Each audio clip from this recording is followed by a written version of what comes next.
Every few years or so, a show will come around to transcend its medium and genre. One such show that has broken barriers and elevated entertainment for children premiered in 2003 and was called Teen Titans. It's been about 17 years since the superhero show was last seen on Cartoon Network, and fans have been clamoring for a 6th season ever since. The television series ran from 2003 to 2006 and explored the themes of friendship, love, suffering, and redemption. Unlike most animated shows, the characters have been shown to grow, learn from their mistakes, and find their own identity throughout the run of the critically acclaimed series. Teen Titans was originally only slated for 4 seasons, but was so popular amongst the viewers that Cartoon Network gave it a 5th season. Given its more mature themes that many Cartoon Network programs decided to abandon in favor of pure comedy, the show was able to stand out among the other competition, making a surprising impact on viewers, and not be shoehorned into a niche and forgettable category. Let's take a look at why Teen Titans is one of the best Cartoon Network shows even to this day. Even in the year 2023, the animation style of the series is still widely praised by the fans. It uses a unique blend of anime and a superhero genre that was something new for DC Comics fans and marries it with traditional Western animations most Americans are familiar with. The show can balance funny anime gags with a surprising natural and realistic environment, whereas most other cartoons would use a more fantastical scenery and childish visuals. What sets Teen Titans apart from other Cartoon Network shows is that there is an artful style of how each frame is drawn, and its art is used to perfectly enhance the focus of the world that the characters reside in. Its style can alternate between lighthearted and eerie depending on the mood. It's really a beautiful landscape that can capture hearts and minds for generations, and it uses its style to magnify the sheer scope of the characters they are showing. These are characters that have pretty dark stories and origins in the comics, and a Teen Titans show can also get dark when the theme or setting calls for it, usually when there is some type of revelation in a character. The cartoon landscape descends into a grim-like portrait, while other cartoons are more juvenile in their themes and how they show them. Teen Titans was afraid to stray into darker and moodier territory to entertain and educate its audience. Its dark themes can make the scene in the show more intimate, and the darkness is used to draw the audience in. But what makes it worth watching are the stories. In the episodes Apprentice Part 1 and 2, Robin is forced to work for his arch nemesis Slade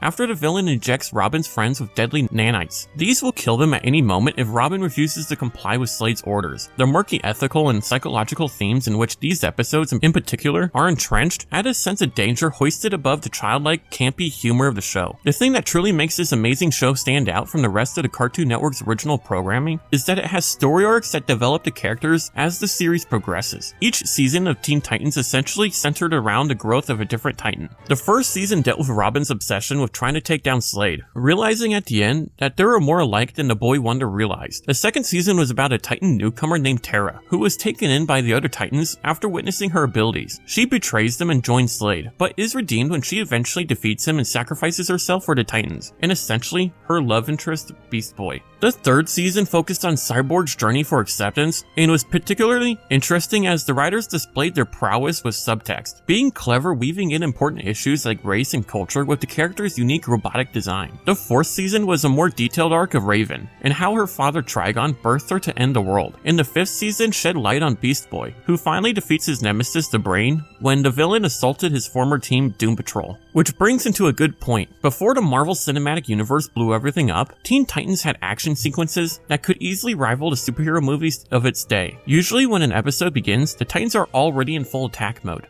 and clobbering a villain that might end up being a pain in the neck for the team in the third act. Unlike action sequences in other Cartoon Network programs, the action pushes the storyline here, and may sometimes be the crucial cold open to an important detail later on in an episode. Either way, there are enough explosions and hand-to-hand combat to keep audience entertained, and the sequences are coherent and plot-driven enough to stand out from the other animated action. There has for sure been other successful shows that premiered around the same time as Teen Titans. Many of them have been forgotten on account of feeling dated, containing subjects and themes considered offensive, or just simply not resonating with newer audiences. In the case of Teen Titans, it still holds up incredibly well even 17 years later, and we strongly believe much of this staying power can be attributed to its strong writing above anything else. You see, Teen Titans covered a broad band of issues that appealed to teens, but it did it in a way that never felt overly preachy and remained entertaining. Many shows come and go, and even some beloved shows eventually fall out of step with modern audiences, but Teen Titans' ability to seemingly effortlessly handle mature themes is impressive. Each character was unique in their own way, even enough for them to garner a live-action update, and provided something valuable to the team. As a result of this, the rest of the dark but funny, brilliantly animated action series, the characters entertained millions, and remained one of the greatest original shows on Cartoon Network.